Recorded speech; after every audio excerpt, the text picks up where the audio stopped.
Check out these comic books that I got on sale at a steep discount.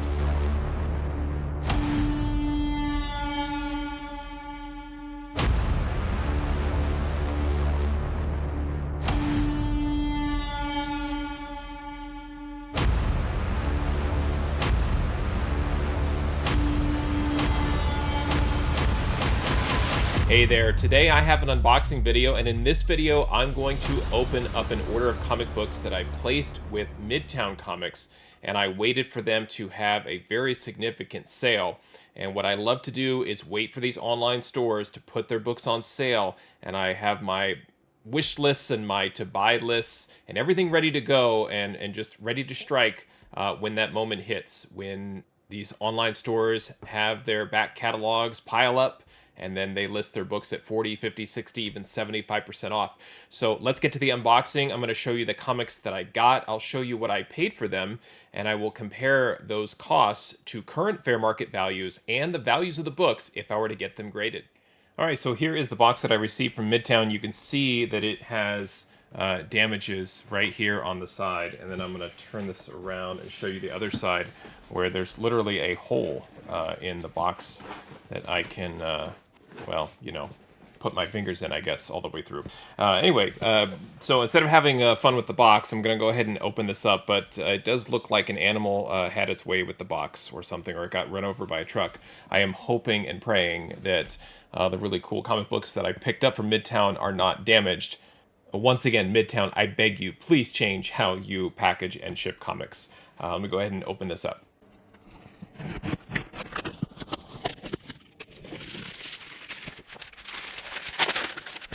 All right, let's take a look at the comics that I picked up from Midtown Comics during one of their recent sales. The first book is backwards. They love to do that, pack these books backwards, so I'll take it out of the bag and board. And this one is Disney Villains Maleficent, #1. And the reason I picked this up, I do enjoy Disney on occasion, and Maleficent is a great villain, but I picked it up because they had the 1 in 10 full art version by J. Scott Campbell available, and really thought that this was just a fun cover. And for whatever reason, you know, J. Scott Campbell has the whole like all of my characters' faces look the same, but for some reason it works here, and I do like this one and love the colors on it. The next book I picked up is also backwards, and it is World Tree #1. This is the 1 in 25 Bill Sienkiewicz variant.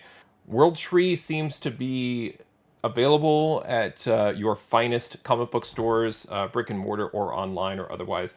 There seems to be no shortage of World Tree books. I read the first issue. It was very enjoyable. I didn't really quite determine if it's one of my favorite Tinian stories just yet, but it was just the first issue.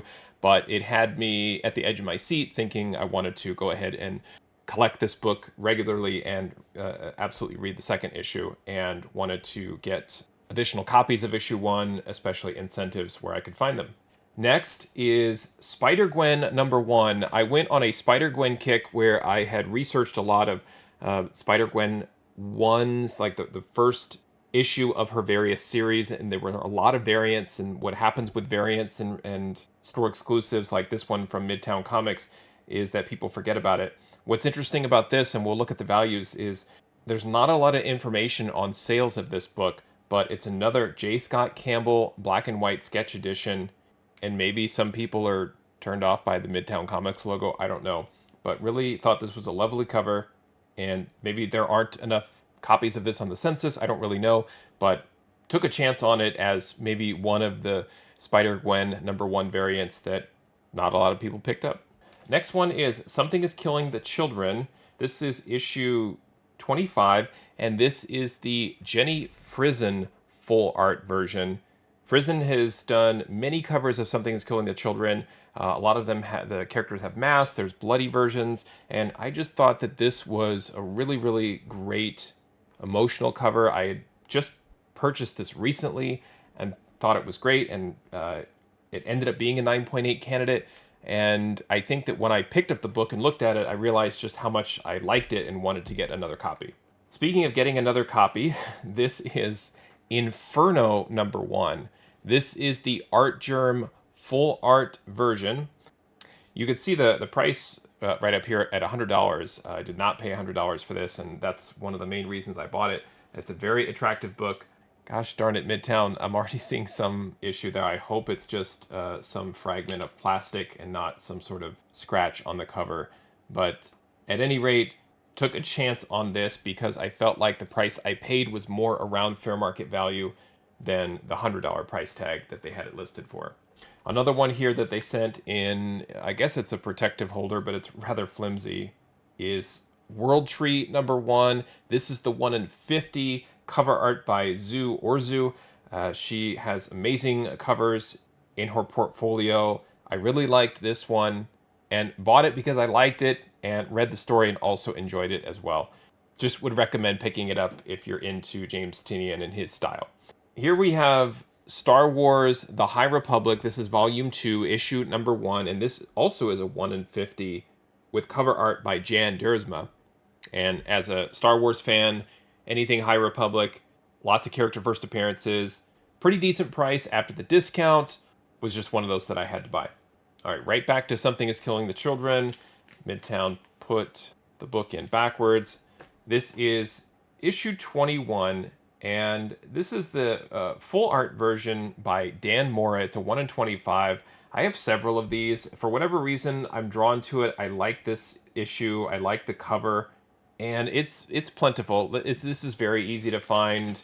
Many online stores have it not at the 1 in 25 price, and not even for 50%. It's much, much less. But for whatever reason, I like it. I'm a Dan Mora fan, so I continue to pick that one up. The last two books are both Moon Knight books, and they're both by the great, legendary Bill Sienkiewicz. This is Moon Knight #11, and I always seem to do this. I bought a copy. It was around a 9.4, maybe a 9.6, but I just did not feel like it was a strong 9.8 candidate. Thought I would take a chance to get another one. I really love Sienkiewicz on Moon Knight. The character of Moon Knight and the way that Bill Sienkiewicz draws him, illustrates him, is sort of attached to him. I just think it's just the perfect match. So I picked up Moon Knight 11, and then I also picked up the Moon Knight Annual #1, also by Sienkiewicz, and I love the costume of Moon Knight, just elongated here into the city, into the street lights. Just thought this was amazing and wanted to pick up a copy of that as well. Again, with the steep discount, the sale that Midtown was running, I felt like all of these books were definitely more affordable. I think they fall in line, in my opinion, more with what they're currently worth, whereas a lot of these stores, their prices are just kind of held over, I think, from the good old days of a couple of years ago. So I like to just wait on these and wait for the discounts. I note that all of the stores at one point or another, they get desperate, they put coupons out, they put discounts out, and if you just wait it out and time it right, then all of these books that are on your radar, they're on your wish list, they're on your want list, you can get them at a much better price. So let's get to the order analysis where I can show you what I paid for these books. All right, here we go. This is the order that I placed with Midtown Comics back on June 19th, 2023. It was a 10-book order, and all of these books were incentives except for the Spider-Gwen exclusive, and got all of them at around 50% off. And when I compared the 50% off price with raw fair market values, I really felt like the books were more in line, or they were just prices I'd be more willing to pay after the discount was applied. So I was invoiced $223.54 by Midtown. I did have to pay tax, but was able to unlock free shipping. So here in column Z, you can see the total cost after I applied tax to the book. And what I do is I take the purchase price plus tax and I summarize all of the books in the order and then compare it to my invoice, which in this case is $223.54, so it matches and my math is correct. And then what I like to do is then compare my total cost here in column Z with the value in column U provided by cover price to determine if there was any raw value added to my collection. And for this order, to the best of cover price's ability, I've added $36.46 of value. Now, what's interesting here is that Spider-Gwen #1 does not have any recorded sales or any sales recorded that cover price has access to, so it's reporting a $0 value for that book, and some people might say it is worthless. But if it did have $5 or $10, the order would have a little bit more raw value added. Not all of these books are winners. They're not all losers either. The Star Wars High Republic 1 in 50. I spent $25.24 to acquire that book. And it has a cover price fair market value of $43. So I've added $17.76 of raw value to my collection. That great Inferno 1 Artgerm full art version with Mystique on the cover, just a fantastic book. I love that cover. Added about $5 of value, paying a little over $55 for a $60 raw book. Something is Killing the Children, number 25, $7.82 of value added, and the Disney Villains Maleficent, number 1, I added over $9 of value as it is a $15 book, but I paid just a bit over cover price for that 1 in 10 at $5.76. World Tree number 1, the Orzu variant, I spent $27.66 for a $33 book, and that Moon Knight Volume 9 Annual 1, that great Sienkiewicz cover, paid about $25, and it is currently sitting at a fair market value of $38. Of course, the big loser here is that Spider-Gwen number 1 with no raw value. I paid $12.59 for that book, so it's showing at a complete loss there. And the Moon Knight number 11, a $6.23 loss. I get that. That's another one where kind of like the World Tree books, you can find those other places. You can find the Something is Killing the Children 21. You can see that that's also a loss of $1.96. So I still love those books, and I'm glad that I bought them. They're just plentiful, and you can find them at other places. If there's no longer a discount at Midtown, there's places like My Comic Shop, G-Mart, Dark Dominion Comics, Westfield. I could go on and on. There's lots of different places where you could find those books, so that's why it's showing a little bit of a loss there, just because those books aren't sold out. You can find them anywhere still for sale at online stores. Now, good old Midtown, I don't know if I can expect them all to be 9.8 candidates, so I have to kind of assume maybe they're 9.4. So let's see, just for fun, if I were to plug in my grade of 9.4, let's see if any of these books have a graded value in a 9.4. Only 2 do, and Inferno number 1 at $52.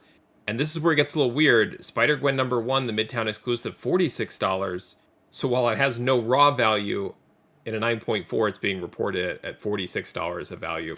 I don't know about that. What I'm hoping is that all of these books are actually 9.8s. I didn't buy them to be 9.4. These are all new releases. Inferno from 2021. Spider-Gwen is the oldest book at 2015. Everything else is 2022 or 2023 releases. So if I flip all of these to 9.8, let's see if any of these books have value. Disney Villains Maleficent has no value, and that Moon Knight Annual 1 also no value as well. So just no reported sales in a 9.8. Something is Killing the Children 21, the Dan Mora cover. At this point, I should probably just buy it outright as a 9.8. It'd be cheaper than buying it raw and paying for it to get graded. And then everything kind of goes up from there. We've got Moon Knight 11, the 1 in 25 sitting at $56. The Orzu 1 in 50, you could probably argue it's probably a better buy slabbed in a 9.8. But if I paid about $28 for it, and it is a 9.8 candidate, I feel like then with the grading fees, again, I'm paying right around fair market value. I do believe that a book like that has the potential to increase over time, but at least right now I'm dealing with a worst case money back sort of situation, which I always prefer when I'm collecting, is make sure I'm not underwater, and in a worst case I just get my money back. It makes collecting more sustainable in the long run. Something is Killing the Children 25, the Frizzen full art at $69. High Republic, the 1 in 50 of issue number 1, volume 2, $95. And we've got 3 books that are already over 100. World Tree number 1, the Sienkiewicz 1 in 25 is at $106. The Spider-Gwen number 1, Midtown exclusive, the J. Scott Campbell sketch at $131. And last but not least, that great Artgerm Inferno number 1 at a 9.8 is selling at around $135. Now, these are all books that I would be buying anyway. They'd be on my radar. They'd be on my lists of books to look out for. It just often happens where I come across books that I like, but the price is just so high, or it's just outrageous. And I just know that while I love all of these books, there's not a lot of like speculation buzz or a lot of hype. You don't see a lot of hype artists pushing a lot of these books. So what I end up doing is I follow the books that the hot 10, top 10 lists and all of those folks, that I follow the books that they're pushing. And I do it because I like to see the books that they're staying away from. And if they're staying away from the books that I want, I know that eventually those books are probably going to be discounted. I don't believe that the books that I collect are necessarily going to lose value, or else I wouldn't collect them. I mean, not every book that I buy is a home run and is a win. But as a seasoned collector, I do feel like I'm picking the right books for the most part. And when I make my lists and it does not line up with the hot lists, I know that I can probably just hold out and wait for a discount or a coupon. And in cases like this, I think it pays off. Let me know what you think in the comments below. How did I do with this order? And if you like what I do here, please consider becoming a Moneyball Comics channel member by clicking the join button under this video to unlock additional member perks and your chance at participating in my monthly comic book giveaways. Thanks for watching, happy collecting, and see you next time.